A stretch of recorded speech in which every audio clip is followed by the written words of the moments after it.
Okay, I was wondering.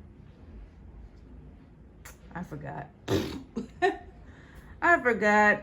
Okay, don't rely on a plan B. This is like 2 minutes. Let's see what this is about. I'm all for work active type of videos, especially for a director like Sakurai.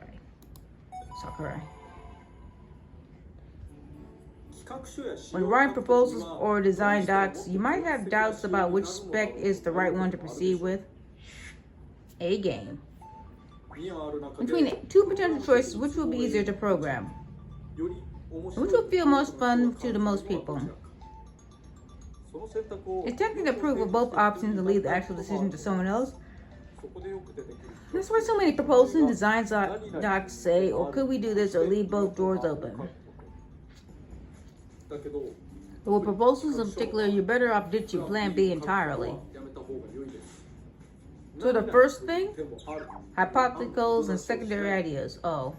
Look at the whole picture, then choose the method you think will work best. Further suggestions can come later. We could do A or we could do B. I understand the temptation, but on a proposal, that won't cut it. There should always be an ideal spec to start, and from there you could course correct to maximize cost effectiveness. There should be more than good enough. Copies, you need a field of plenty of suggestions from your team. But you know, it's kind of like drafting. You start off with the initial idea, but it doesn't. You don't always go with it. Plan A. I mean, you don't want to go off with your primary instincts, don't you? Keep an open mind as to what they have to tell you. You want to get ideas from others. I know it's more time. So start with the idea. If problems arise, you can then address them as a team. Yeah, the idea. That's it. You may never turn to what you thought of as plan B, but in the proposal phase, it's important to stand by your idea and show you really thought it through. That's a great way to build experience, too. On top of that, game developers are often expected to think about programming in dev efficiency as well. Still, the proposal is the skeleton of your game. Don't twist it out of shape. Make sure it stands tall and proud. Stage clear.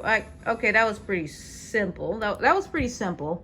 Okay, so an initial idea when it comes to drafting, but you go along with it, but you make, you hammer out the ideas and renovate it later.